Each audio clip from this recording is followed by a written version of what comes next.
right, so before we get started, I wanted to first show you that there's a new binder on the Evaluation Live Binder shelf.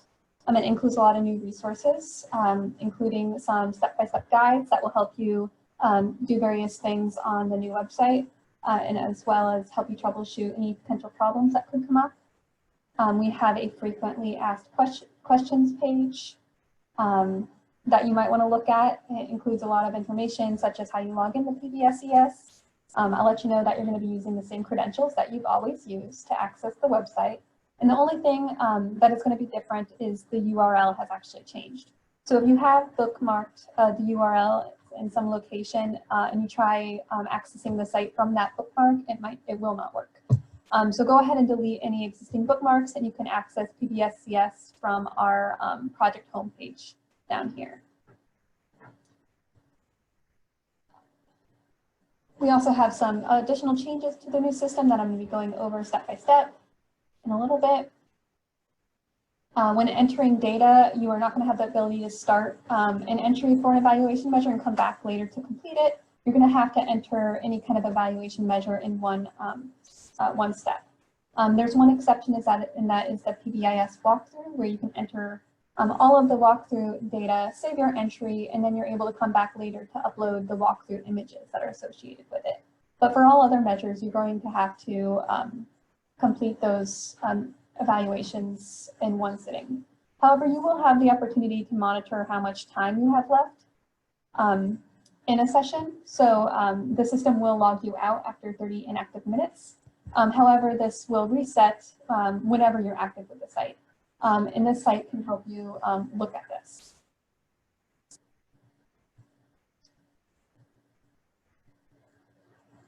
We also have information on this resource about how to edit an enrollment record. So we submit your demographic data from what we obtain from the Florida Department of Education each year, and we allow that to be open to you to make edits. And so what else can you do?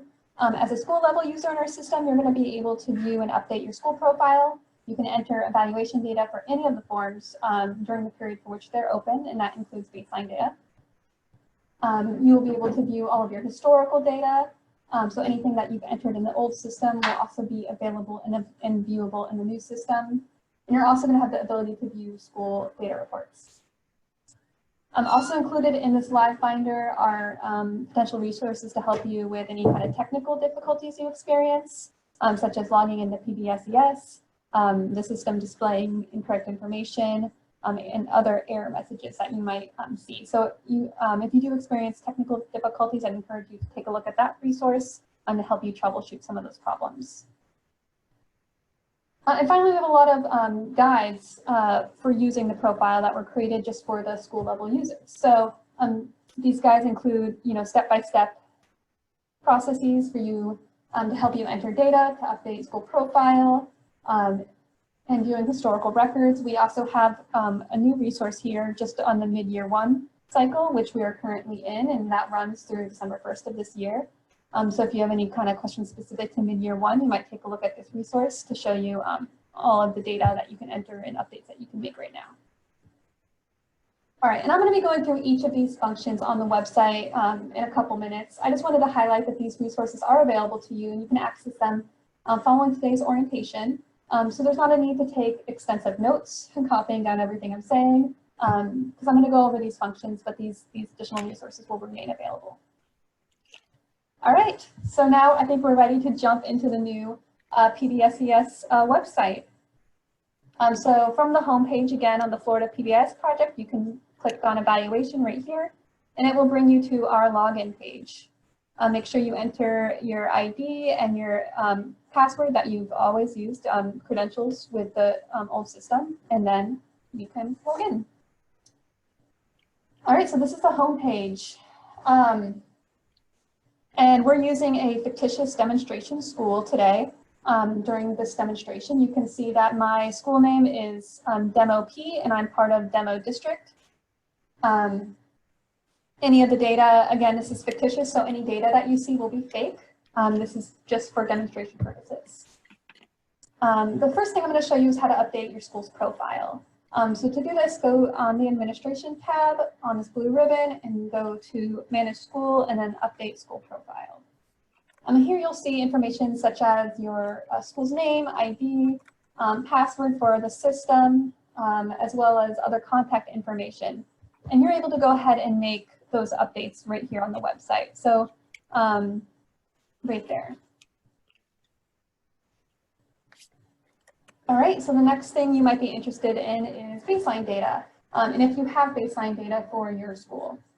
So to do that, again, go to Data Tools and select Baseline Data. And you can see that this school has already submitted their data. And if they would like to make any updates, they can contact their district coordinator to do that.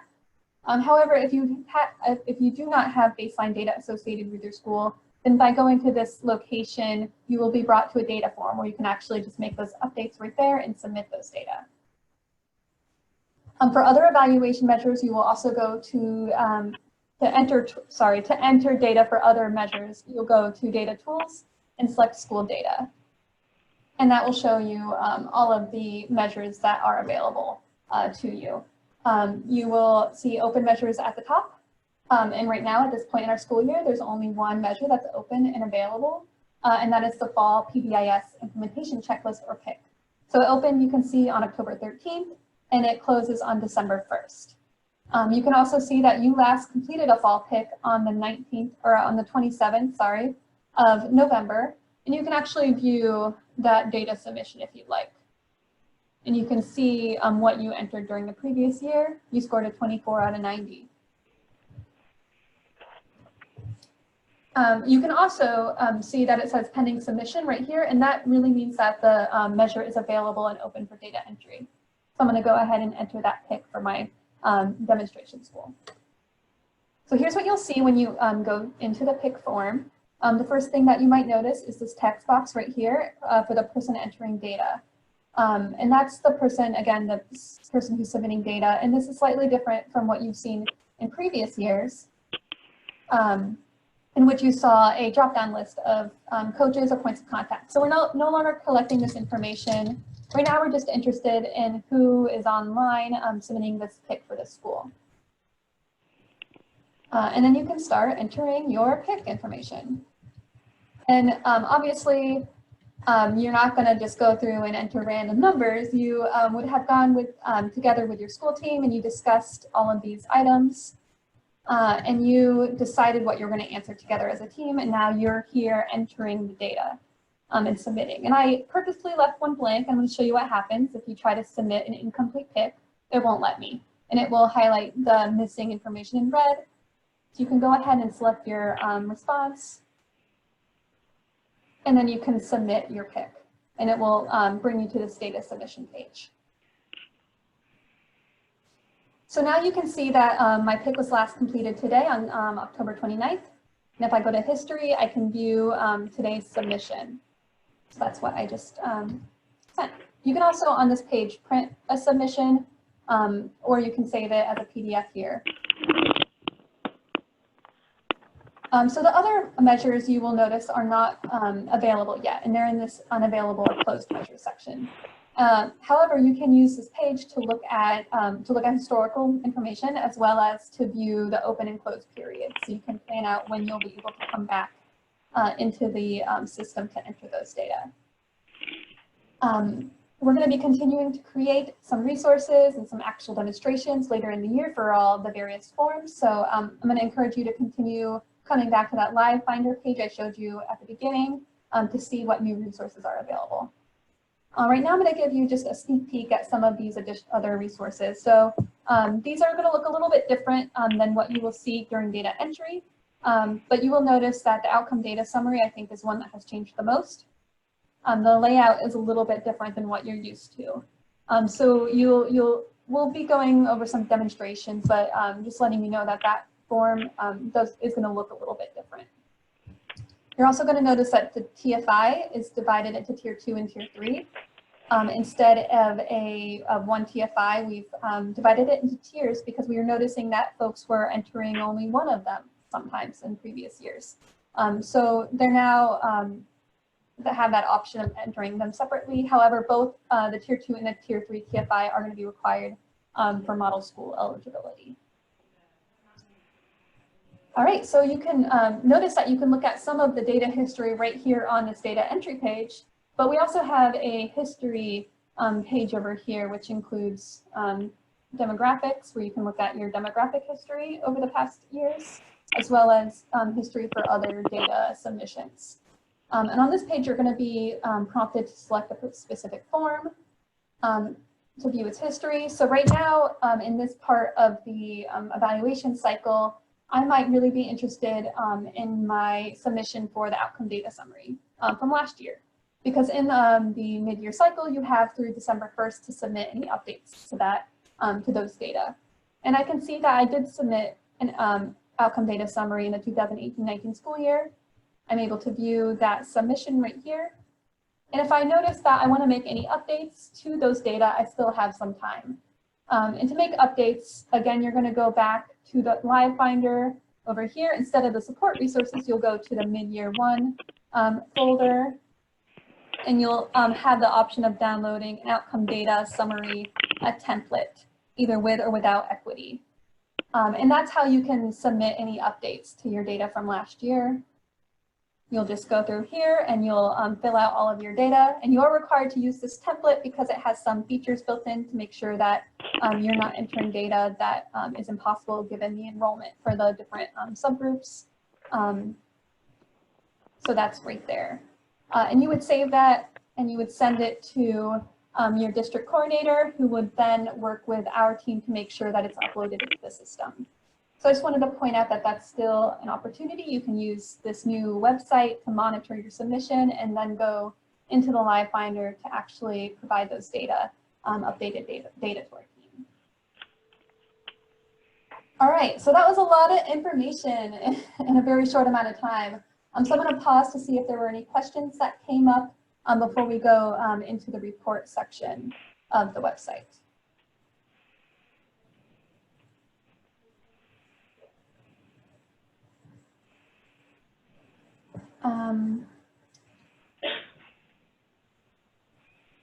So thank you, Stephanie, for addressing some of those questions. All right, so if there's no other questions, I'm going to move on to the reports, which I think are really exciting for schools this year. And they're finally up and available on our website. So to go to reports, you'll just click up here to reports, school level report, and it will load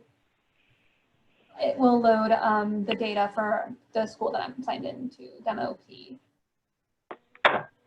And I'm going to go ahead and enter full screen so it's easier for you all to see it. But this is the first page that you'll see on your new reports. And it's called the dashboard page. You can see down here some tabs. And this page is going to show some total implementation scores and some outcomes for your school. The data on this page is all from 2018-19. Right here you can see what year that is reflected in the data. And you'll most likely always be looking at last year's data when you're on these reports. And that's because during the current school year, you're most likely looking at data during the last end year cycle when making decisions about your PBSES implementation. At the bottom of the section, bottom section of this page, you're going to see a PBSES implementation early warning system. So these 4 different sections here are to help you identify areas that you might need some additional support, or some areas you want to look into further data to see what kind of support you might need. The first section here lists the tier 1 critical elements if you scored below fidelity for any one of the critical elements. So although this particular demonstration school scored really high on their BOQ with an 80%, there were 2 sections of the BOQ where they scored below fidelity.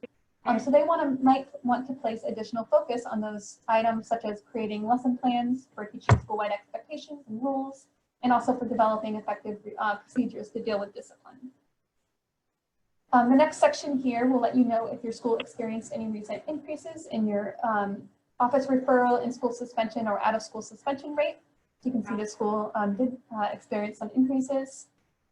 And next, you'll see any student subgroups within your school that reported significant, for which you reported significant disproportionality, either in office referrals or out-of-school suspensions. So in this particular school, they experienced disproportionate outcomes for African-American students, you can see up here. And that's especially for their out-of-school suspensions, which was above 2.5. And finally, you'll be able to see when the last date was in which your school participated in training from the Florida PBIS project. So this particular demonstration school, we don't have a training record, but for your schools, you should be able to see a date right there. And that might help you in making decisions about if you need some additional professional development from our project.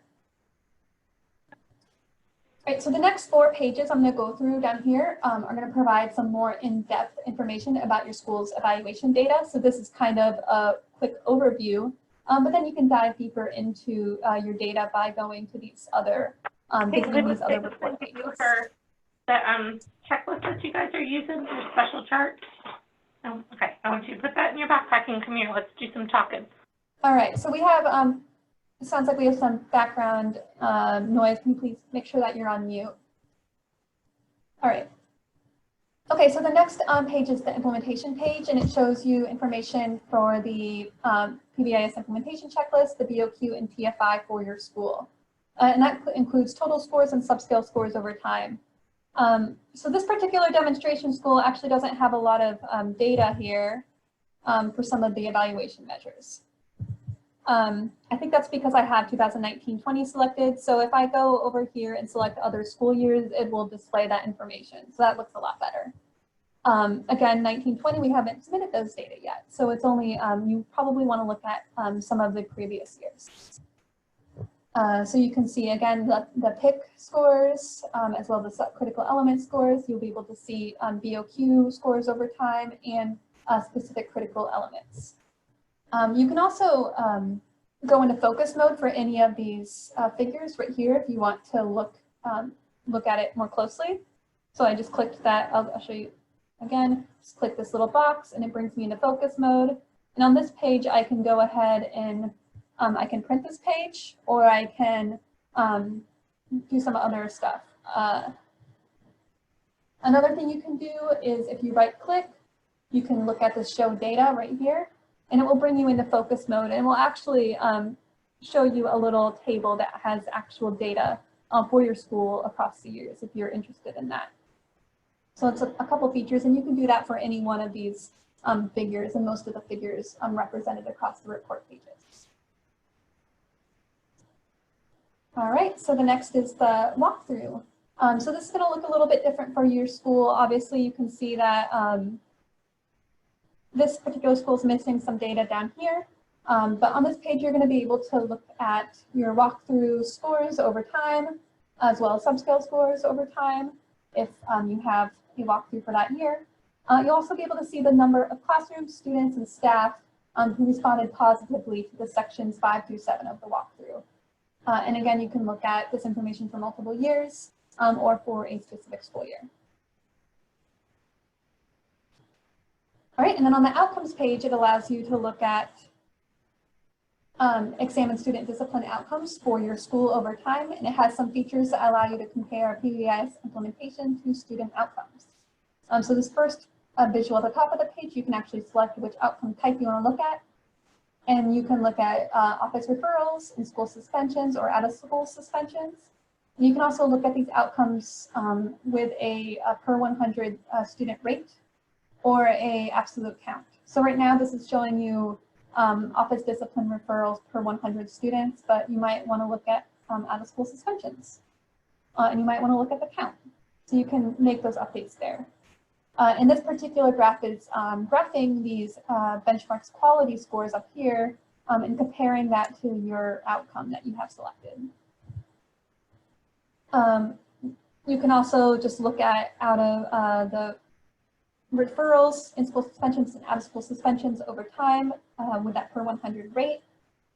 These graphs right here, they also have this little orange bar, which lets you know what the lowest quartile value was in Florida for your specific school type. And that's just a way to allow you to compare how you're doing to other schools in the state. And finally, the bottom graphs here will let you look at the change in your reported discipline rates over time.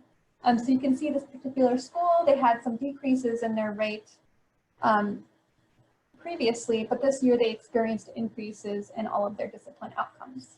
So that's just a way to help monitor how you're doing over time. All right, so the last page I'm going to show you all is the equity page. And the equity page shows you the risk ratios and the risk or percentage of students from the different demographic subgroups that received a discipline outcome for your school. And you can look at these, again, outcomes over time. You can select multiple years up here. And similar to the outcomes page, you have some options to select your outcome type over here. So you can look at office referrals or out-of-school suspensions. And again, that kind of helps you look at levels of disproportionality that your school is reporting. And again, these are some complicated information. We do have a lot of resources, especially for this equity section within LiveFinder. We have information that shows you how to calculate a risk ratio and how to interpret some of these data. So if you have questions about what you're looking at here, you might want to visit the LiveFinder for more information. All right, so that's a quick overview of the different reports that you'll be able to look at as a school user. You'll see if I was in the full screen mode, but I also have the option to go print the current page to reload. So that's some other features that are available. So again, we have about 5 or so minutes left, and I'm gonna open it up to see if anyone has any questions about what I went over so far.